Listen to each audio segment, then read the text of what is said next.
Many people here are very successful. Ningle Madhyanam, you've met many people. But India is growing, buoyant. You spoke about Europe versus India.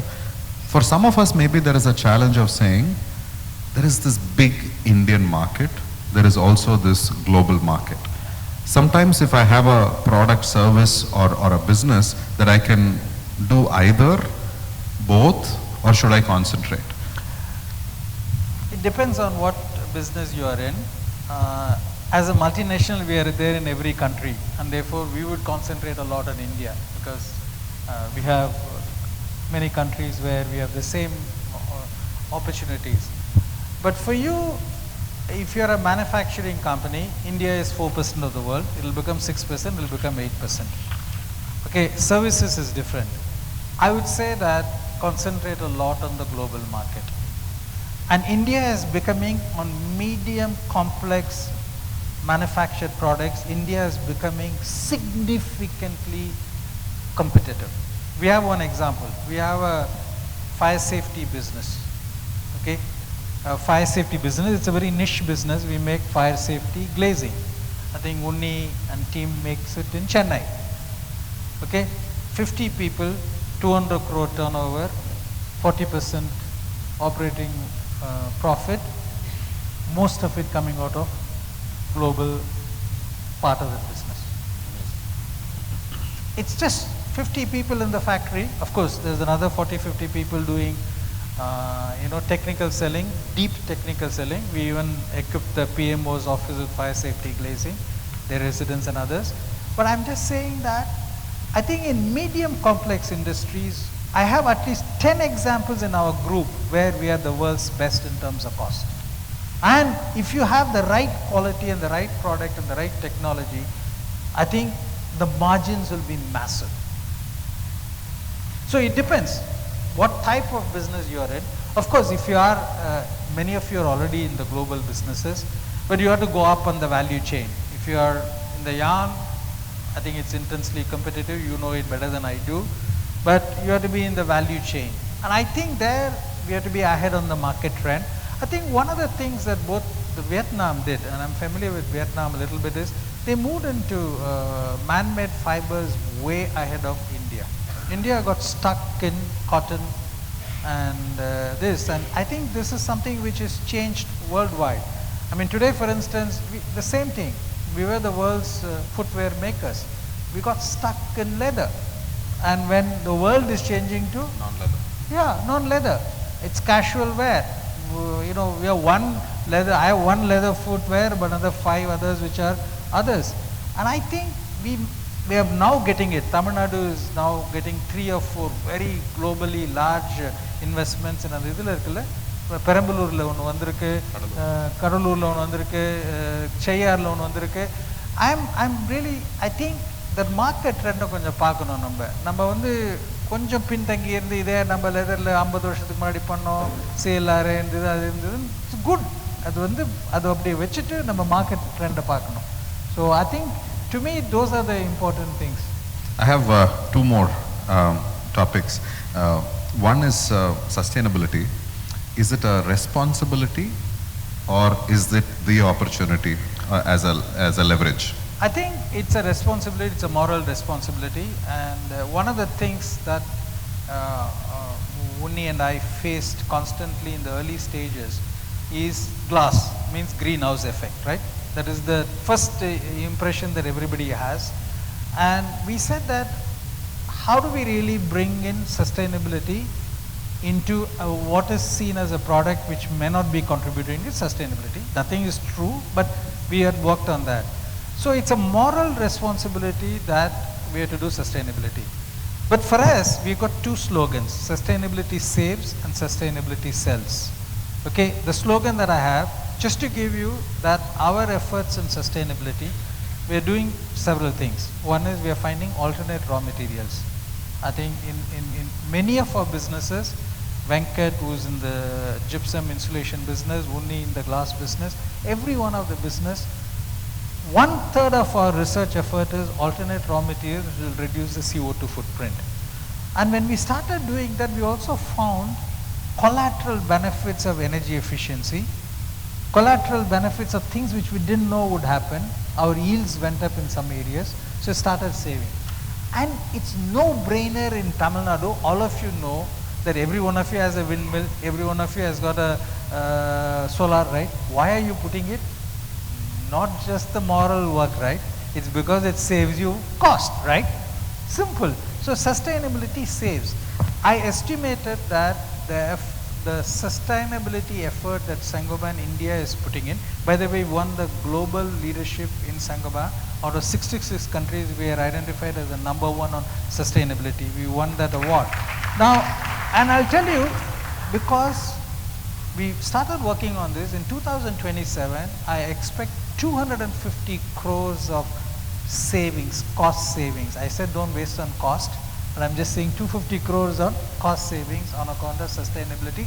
In a group, at that time, maybe 20,000 crore, 1.25%, right? Which is an extraordinary possibility. Then sustainability sells. I think today, in the future, at least we know in the building materials, if you say that you are the most sustainable plasterboard, you are the most sustainable insulation, you are the most sustainable facade glass, people will pay a premium for it, or at least you will be able to charge a brand premium. So for me, sustainability saves, sustainability sells.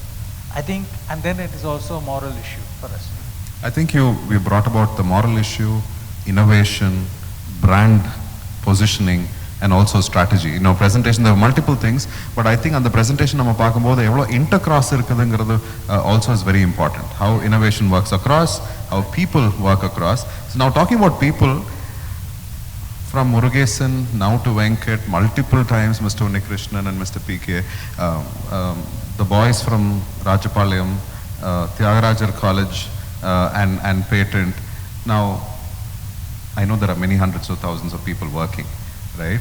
So does a leader build systems of great talent management, but does a leader also keep in touch with the system? And how do we do this? What is talent management? Because all of us, this region is known for progression, for keeping people well, but talent management is a whole another game. Correct, yeah. I think we had this discussion, right, during that small group, ada solalama theriyala evlo periya group la. See, I'll tell you that whether we like it or not, 20% of the people will make 70% of the company's value. So there is a famous, it's called a law, it's called Price law. I don't know, you can Google it.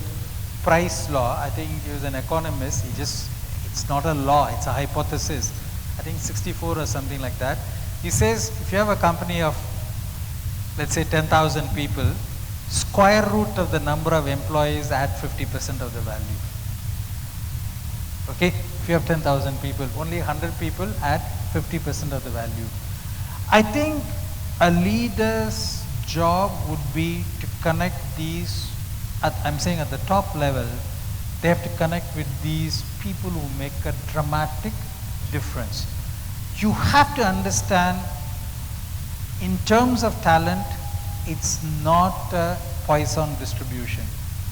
It's not a normal distribution. The distribution is a power law. You know, I just want you to say that 20% of the people, you identify who are those 20% of the people. So you have to be fair, you have to be equitable, but you have to reward these top talent. One of this could be, rewards would be monetary, blah, blah, all of that. But importantly, recognition. I think importantly, recognition and many of this. So therefore, I would say that if you're an entrepreneur, you have to know your 20 or 30% of the people intimately who are adding significant value. So, and I keep telling, and I think in the company I say that as a leader, if you only are hierarchical and only stick to your N-1, I think it's a patent disaster. You have to jump levels, have a conversation, and we do that all the time. Most of my conversation is in the corridor or in the lunch table. Nobody wants to come and sit with me next to the lunch table because they don't know what is the new thing that you're doing. Those kind of questions are there. But those are the things where you get to know a lot. And I think, how much are you doing jump conversation? N-3, N-4, how often we are doing it. For me, the energy for most of us in our company, all me and my immediate leaders who work with me, think the energy comes from those conversations. There are days when you are absolutely depressed. Nothing is going right. One of these conversations with these bright guys make a difference.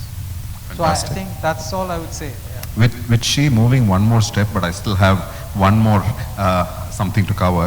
This is off script. There were a lot of topics that was crowdsourced. Now, the CEO, the leader, the transformer, the builder, the entrepreneur, the creator, but இது எல்லாத்துக்கும் ஒரு DNA இருக்கணும் as a person. Who's alert, who's focused, who's friendly, who is a leader. Any one or two, three things that we should know that as a practice, as a ritual, as a belief, as a system, as a philosophy on personal leadership, self-discovery, transformation, anything that you want to say, looking back but looking ahead. No, it's difficult. I think at an individual level, I think I use a term called I.C.A.R.E. It's an acronym, and I don't mind using it. The C is for curiosity. I think we have to be, I think curiosity about why things are that way and what can be different. And I learned a lot of this curiosity from one of my colleagues, which is Ike. You know Ike very well, right? He was a former C.A.R.E. Southern Region thing. Ike will go to some factory in some Timbuktu. He will come back and tell me 10 things that we can learn from them. Whereas if I send somebody else, they'll say, நம்ம அவங்களோட நல்லா பண்றோம். நம்ம வந்து அவங்க அவ்வளோ பெரிய பிஸ்தா கிடையாது. நம்ம நல்லா பண்றோம். Ike will come back and say, அவன் என்னெல்லாம் பண்ணிட்டு இருக்கான்ப்பா. That curiosity, I think that humility is saying that we can learn. Okay. Second thing is action bias. Finally, I remember this again I learned from one of my colleagues who unfortunately died. He would have been in my position, Subra. I think Subra will, I'll give all this gyan, like I'm doing now. Subra will say, so what next? Subra had only two. So what next? And Subra will say, okay sir, all of this is fine now. Tell me 5, 6 things that I have to do. That action bias. The third R is careless, R is responsibility. I think you own the problem, you own the issues. I think that ownership is something which I think entrepreneurs have that. I mean, you don't have to. The E is that empathy. I think this is what makes it work for me. I don't know whether it's work for everybody. I don't know. Fantastic, fantastic. I want to say, now next time he sees you somewhere and you sit next to him, you know he will ask you, வந்த நான் பேசினேன் இதெல்லாம் நீங்கள் யோசிச்சிங்களா என்ன ஆச்சு? So it's Carpe Diem, it's right here, right now. We will, and I'm sure we've learned. And this is a learning event by a transformation event, but thank you so much for being candid. What I also think of greatness is the greatness to share, but not to share out of lack of humility or empathy, share with that concern, that collaboration, and wanting the ecosystem to build. I want to see you as a leader who has built an institution, but as an ecosystem. Thank you so much and including us into that. Thank you very much. Always. Thank you.